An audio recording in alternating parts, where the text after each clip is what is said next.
Hello students, आज हम पढ़ेंगे 10th स्टैंडर्ड की ज्योग्राफी का चैप्टर 8 जिसका नाम है इकोनॉमी एंड ऑक्यूपेशन। यहाँ पर एक टेबल दिया गया है जिसमें जीडीपी को शो किया गया होगा। A table regarding the ownership of various sectors in both the countries is given like Brazil. Fill the details regarding the India and complete the table. यहाँ पर हम देख सकते हैं कि ब्राज़ील के अलग अलग इंडस्ट्रीज़ का नाम दिए गए हैं। हमें फिर बताया गया कि ये पब्लिक सेक्टर में है या प्राइवेट के हाथ में है, दोनों के हाथों में बटे हुए हैं। हमें ये सेम टेबल जो है इंडिया के लिए फिल करना है। इसके बारे में हम एक्सप्लेनेशन पढ़ेंगे। An economy of a country depends on the economic activities carried out in the country. किसी भी देश की इकोनॉमी उसकी इकोनॉमिक एक्टिविटीज़ पे ही डिपेंड करती है। You have learned that there are 3 types of economic activities in N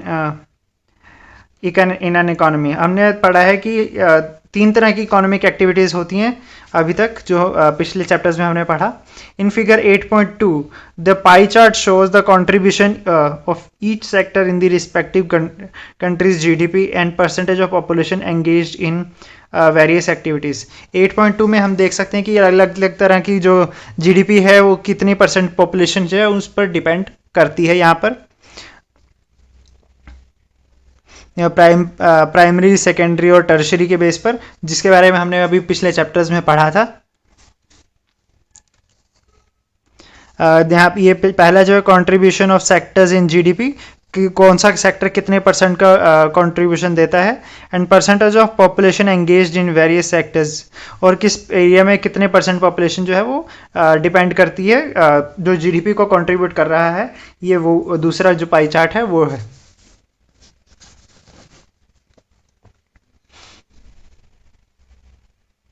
read both the pie charts carefully and answer the following questions. In pie charts के base पे हम जो है ये क्वेश्चंस के आंसर देखते हैं। Which country has higher percentage of population engage in primary activities. Primary activities में सबसे ज़्यादा पॉपुलेशन कहाँ की है? तो पॉपुलेशन जो है ये नीचे वाला मैप जो है ये शो कर रहा है। प्राइमरी में जो है हम देखें तो ब्लू कलर जो है वो प्राइमरी को शो कर रहा है। तो इंडिया में जो है 48.8% पॉपुलेशन जो है वो प्राइमरी इकोनॉमिक एक्टिविटीज़ पर डिपेंड कर रहा है। In which country is the contribution of tertiary sector is more in GDP. तो अगर हम यहाँ पर देखते हैं तो टर्शरी का जो कंट्रीब्यूशन है ब्राज़ील में 67% है और इंडिया में 57%। तो ब्राज़ील में ये कंट्रीब्यूशन ज़्यादा है। Can we say that Brazil is an agrarian economy like India. क्या हम कह सकते हैं कि ब्राज़ील जो है वो भी एक एग्रेनियन इकोनॉमी है इंडिया की तरह? उसके बारे में रीज़न दें। आइए हम एक्सप्लेनेशन पढ़ते हैं इसके बारे में। In figure 8.1 we so that India has a higher national income than Brazil. 8.1 में हमने देखा कि इंडिया की जो नेशनल इनकम है वो ब्राज़ील से ज़्यादा है। Brazil is one of the world's giant of mining, agriculture and manufacturing. Brazil जो है माइनिंग, एग्रीकल्चर और मैन्युफैक्चरिंग में काफ़ी ज़्यादा कंट्रीब्यूट करता है। And it has a strong and rapidly growing service sector. इसमें काफ़ी बड़ा और बहुत तेज़ से ग्रो करने वाला सर्विस सेक्टर भी है। On the other hand India is still dependent on agriculture though service sector is also increasing in India.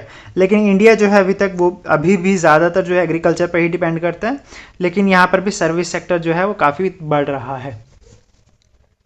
Like the Indian economy the Brazilian economy is also a mixed economy. India की तरह Brazil की economy भी mixed है। Both the Indian and Brazilian economies are developing country economies. और दोनों की economies जो है वो डेवलपिंग हैं, डेवलप्ड नहीं हैं। Their per capita incomes are very less as compare to developed countries like USA. और यहाँ पर कैपिटा हर प्रति पर्सन की इनकम जो है वो काफ़ी कम है यूएस के मुकाबले, जो कि डेवलप्ड कंट्री है। It is interesting to note that though India has a higher national income as compared to Brazil, the per capita income of India is lower than Brazil. जैसे हम देख सकते हैं कि इंडिया की जो टोटल इनकम जो है वो ब्राज़ील से ज़्यादा है, लेकिन पर कैपिटा इनकम ब्राज़ील में ज़्यादा है इंडिया से, क्योंकि ब्राज़ील की पॉपुलेशन जो है वो कम है। Can you think of a reason for the same? जैसे अभी हमने बताया कि यहाँ पर की पॉपुलेशन कम है, ज़्यादा है इंडिया की, तो जो पर कैपिटा इनकम है वो कम हो जाती है। Use the following table and make a polyline graph with the help of a computer. ये डाटा कुछ दिया गया है जिसे हमें लेकर ग्राफ बनाना है, पॉलीलाइन ग्राफ बनाना है। अपने कंप्यूटर की हेल्प से हम ये कर सकते हैं। The United states is a developed country. United state जो है एक डेवलप्ड कंट्री है, अमेरिका जो है। The population of this country is well educated. यहाँ की पॉपुलेशन भी काफ़ी एजुकेटेड है। The country has the strength of many patents, modern technologies and mechanical strength. यहाँ पर काफ़ी बहुत से पेटेंट्स भी हैं, काफ़ी मॉडर्न टेक्नोलॉजी और मैकेनिकल स्ट्रेंथ भी काफ़ी अच्छी है इस देश की। This country is far ahead of Brazil and India in terms of national per capita income। और यहाँ की जो per capita income है वो ब्राज़ील और इंडिया से काफ़ी ज़्यादा है, के मुकाबले काफ़ी ज़्यादा है। India and Brazil are developing countries. These countries are progressing in the field of technological advancements, education and industry। Brazil और इंडिया जो है डेवलपिंग कंट्रीज़ है और ये लगातार ही प्रोग्रेस कर रही हैं टेक्नोलॉजी की एडवांसमेंट में, एजुकेशन की फील्ड में और इंडस्ट्री में। The national per capita income of countries is low. India's per capita income seems to be even lower as India's size is very large। और इनकी पर कैपिटा इनकम काफ़ी कम है और इंडिया की जो है उस इन दोनों के मुकाबले भी काफ़ी कम है, क्योंकि यहाँ का जो साइज़ है वो बहुत बड़ा है, यहाँ की पॉपुलेशन बहुत ज़्यादा है। अब हम पेज नंबर 54 पर चलते हैं। एग्रीकल्चर के बारे में पढ़ते हैं हम। In Brazil, agriculture is the main occupation of people living in the highlands and coastal areas। Brazil के जो हाईलैंड और कोस्टल एरिया में जो लोग रहते हैं उनकी मेन ऑक्यूपेशन जो है, मेन कमाई का साधन एग्रीकल्चर ही है। Favourable climate and topography make it possible for growing a variety of crops. यहाँ का जो क्लाइमेट है और जो यहाँ की लैंड जो है वो इसके लिए काफ़ी अच्छी है। Rice and maize are the main cereal crops. यहाँ पर जो मेन क्रॉप्स हैं वो राइस और मेज़ होती है। प्रोडक्शन ऑफ मेज़ is largely concentrated in the central part. Main centre के एरिया में जो है ज़्यादातर मेज़ ही उगाया जाता है यहाँ पर। Commercial crops like coffee, cocoa, rubber, soybean and sugarcane are cultivated on a large scale। जो ये कमाई के लिए जो मेन उगाई जाती हैं कमर्शियल जो ये क्रॉप्स हैं वो यहाँ पर कॉफ़ी, कोको, रबर, सोयाबीन और शुगर केन काफ़ी ज़्यादा कल्टीवेट की जाती है। Brazil is the largest exporter of coffee and soybean in the world. यहाँ पर सोयाबीन और कॉफ़ी जो है वर्ल्ड की सबसे ज़्यादा ब्राज़ील में ही उगाई जाती है। The major states growing coffee and Minas Gerais and Sao Paulo. जो कॉफ़ी जो है मेनली मीनास में, गेरियास और साओ पोलो में उगाई जाती है।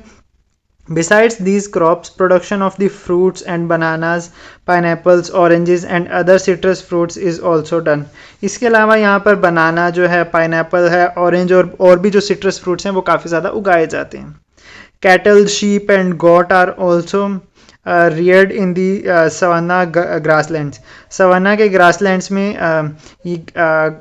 गाय, भैंस, बकरी और शीप्स को है वो भी काफ़ी ज़्यादा पाला जाता है साउथ के एरिया में। Consequently meat and dairy products are produced on a large scale.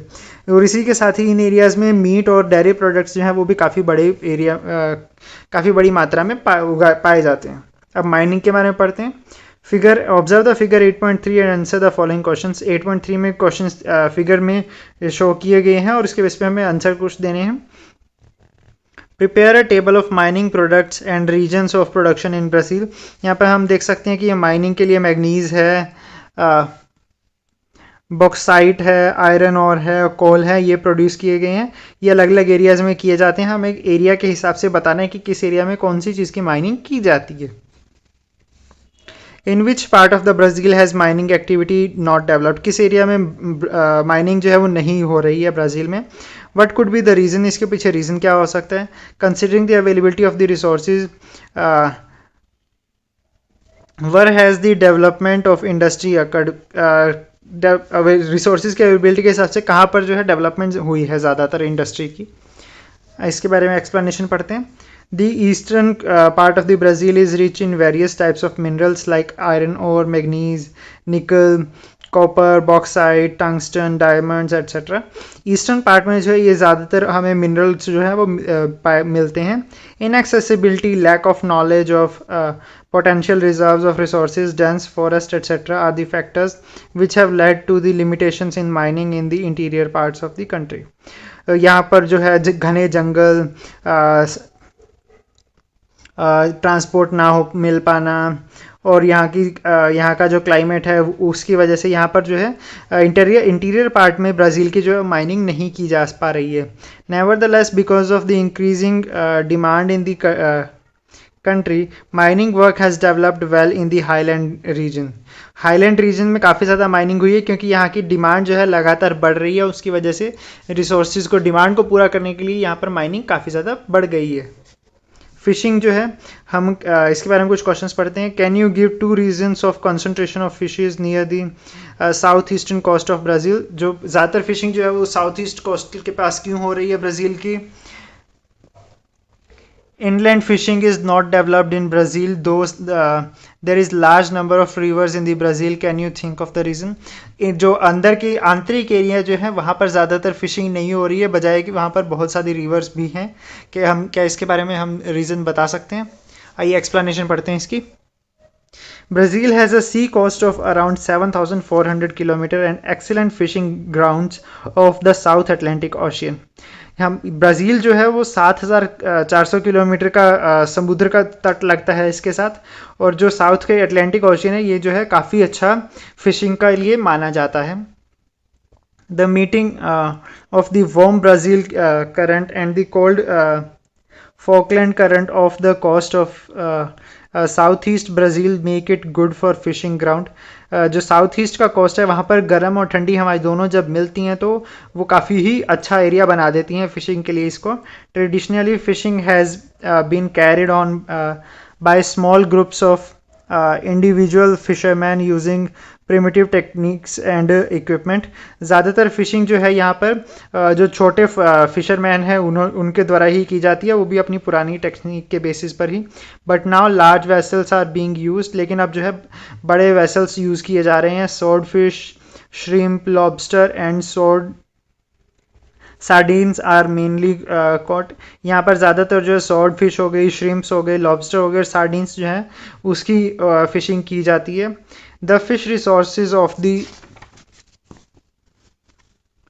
Amazon River are not exploited much and fishing only takes place on small scale. लेकिन अमेज़न की नदी के आसपास जो है ज़्यादातर फिशिंग के एरिया नहीं पाए गए हैं और यहाँ पर बहुत छोटे स्केल में ही फिशिंग की जाती है। अब हम पेज नंबर 56 पर हैं। Unlike Brazil, India's agriculture contributes more towards GDP and also engages a large chunk of population. Brazil की बजाय इंडिया में जो ज़्यादातर पॉपुलेशन है वो खेती पर ही डिपेंड करती है और जीडीपी जो है मेन कंट्रीब्यूशन जीडीपी में मेन कंट्रीब्यूशन लाती है। Around 60% of the land in India is under cultivation. India की 60% जो लैंड है वो जो है वो खेती के लिए यूज़ की जाती है। Its enormous expanse of level plains, rich soils, high percentage of cultivable land, wide climatic variety, long growing season etcetera provide a strong base to agriculture. India में जो है यहाँ की लैंड जो है काफ़ी फर्टाइल है और जो यहाँ पर प्लेन जो है वो प्लेन जगह काफ़ी ज़्यादा है यहाँ के, और यहाँ की मिट्टी काफ़ी फर्टाइल होने की वजह से और जो यहाँ का क्लाइमेट जो है उसमें भी काफ़ी ज़्यादा वैरायटी देखने को मिलती है और जो खेती करने का सीज़न है वो भी काफ़ी बड़ा होता है। तो ये जो है काफ़ी ज़्यादा इफेक्ट डालता है कि यहाँ की मेन पॉपुलेशन जो है और मेन कंट्रीब्यूशन जीडीपी में जो है वो एग्रीकल्चर का क्यों है। In India agriculture has been a long standing activity. India में एग्रीकल्चर जो बहुत पुरानी एक्टिविटी है, कई सालों से की जा रही है, कई 100 सालों से। Indian agriculture is mainly subsistence type. यहाँ का जो मेन ये जो एग्रीकल्चर टाइप है वो सबसिस्टेंस टाइप है।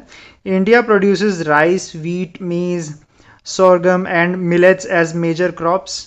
यहाँ पर फूड क्रॉप जो है मेनली वो राइस की, वीट की, मेज की, सोरगम की और मिलेट का होता है। Plantations of tea, coffee, rubber and cash crops like sugar cane, cotton, jute etcetera are also produced. और उसके अलावा यहाँ पर जो कमाई के लिए जो की जाती हैं चाय, कॉफ़ी, रबर और शुगर केन हो गया, कॉटन हो गई, जूट हो गई, ये उगाई भी जाती हैं।